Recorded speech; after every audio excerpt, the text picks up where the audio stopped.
दोस्तों, आज हम एक्सरसाइज या यूँ कहा जाए कि प्रश्नावली 3.4 का क्वेश्चन नंबर 2 सॉल्व करने वाले हैं, जो इस प्रकार से है।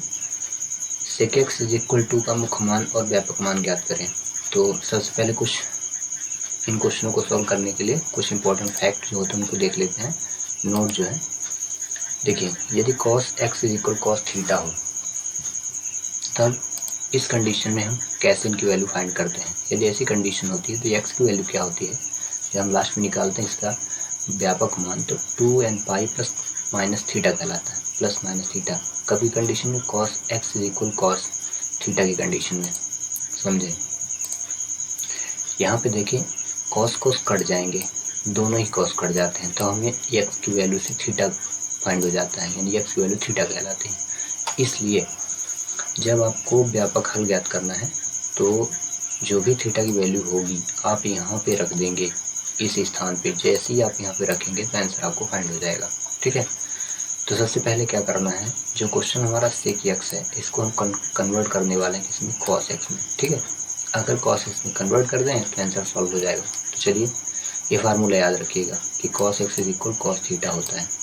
sec x को सॉल्व करने के लिए हम cos से सॉल्व करेंगे, तो sec x को हम cos में पहले कन्वर्ट कर देते हैं।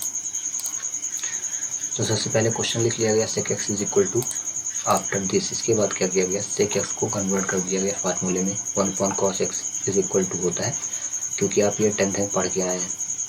इसके बाद क्या करिए, क्रॉस मल्टीप्लाई कर दीजिए। सबसे पहला काम क्या रहेगा, क्रॉस मल्टीप्लाई यानी तुल्यक गुणा।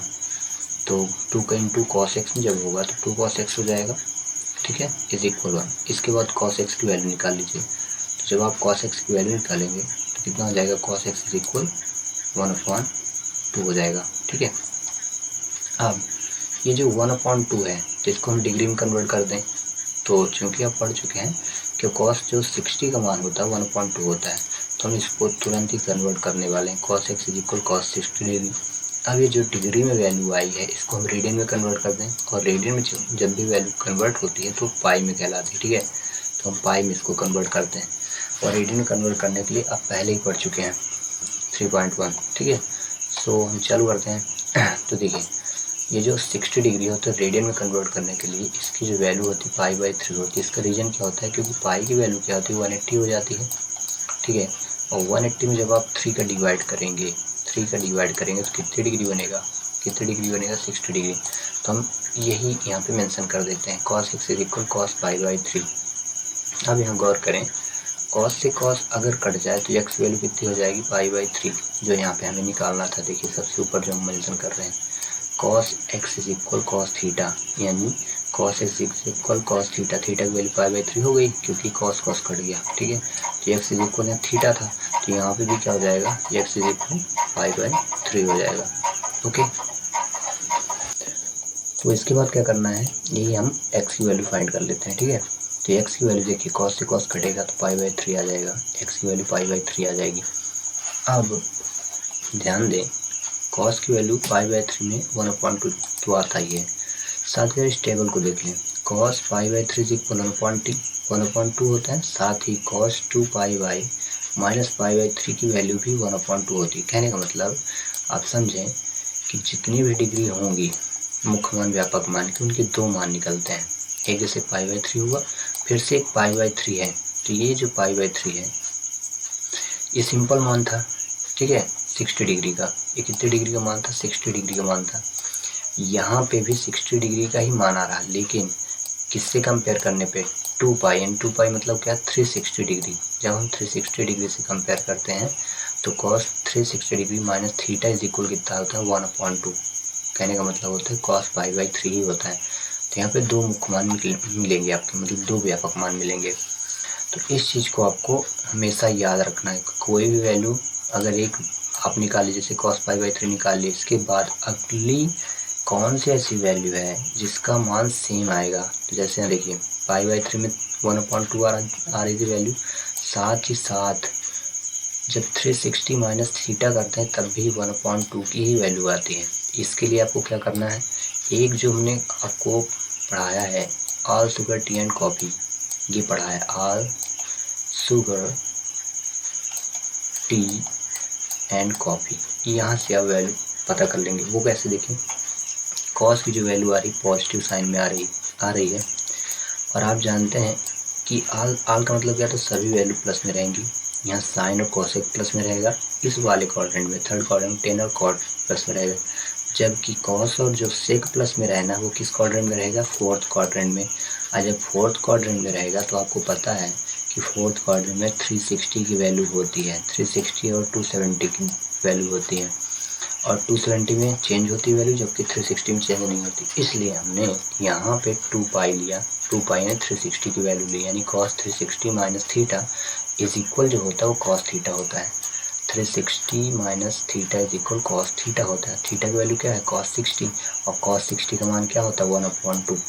तो अब देखिए यहाँ पे हम x की एक वैल्यू और रख सकते हैं, cos x इज इक्वल या करके, cos x is equal cos 2 pi by minus pi by 3। अब cos से cos आपका कट जाएगा, और जब कटेगा तो कितना हो जाएगा, x is equal 2 pi minus pi by 3। Okay, after this इतना करने के बाद आप करेंगे क्या, 3 का गुणा कर दीजिए, और जैसे ही 3 का गुणा किए तो कितना हो जाएगा, 6 पाई 3 दूनी 6 पाई माइनस पाई, और 6 पाई में जब 1 पाई गया तो 5 पाई बचा। ठीक है, 6 पाई में 1 पाई घटा देंगे आप, जैसे इन दोनों को घटाएंगे तो 5 पाई बटे 3, यानी देखिए x की वैल्यू आपके पास 2 आ गई। पहली क्या आ रही है, x is equal pi by 3, और दूसरी वैल्यू जो आ रही है वो कितनी आ रही है, x is equal 5 pi by 3।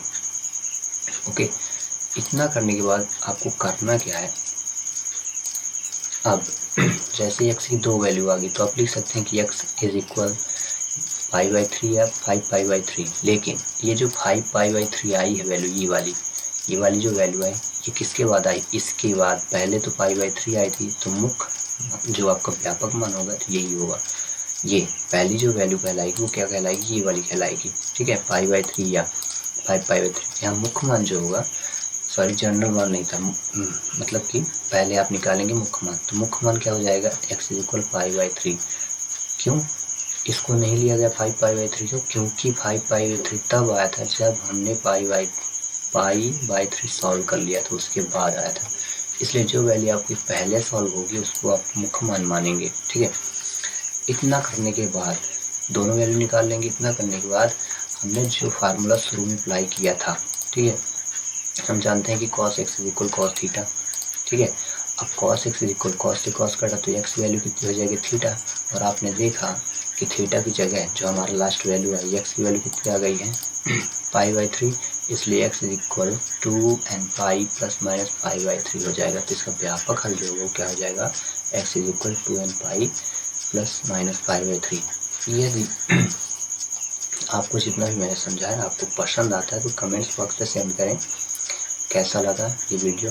यदि आप सेटिस्फाइड हैं तो आप इस वीडियो को ज़्यादा से ज़्यादा लोगों को शेयर करें, जिससे आपके साथ साथ कुछ अन्य स्टूडेंटों का भी भला हो जो पढ़ना चाहते हैं बट उनके पास ये सुविधाएं नहीं है। और साथ ही साथ अगर हो सके, अगर आपको पसंद आए वीडियो तो आप लाइक शेयर एंड सब्सक्राइब जरूर कर दिया करें। Till by then, thanks for watching.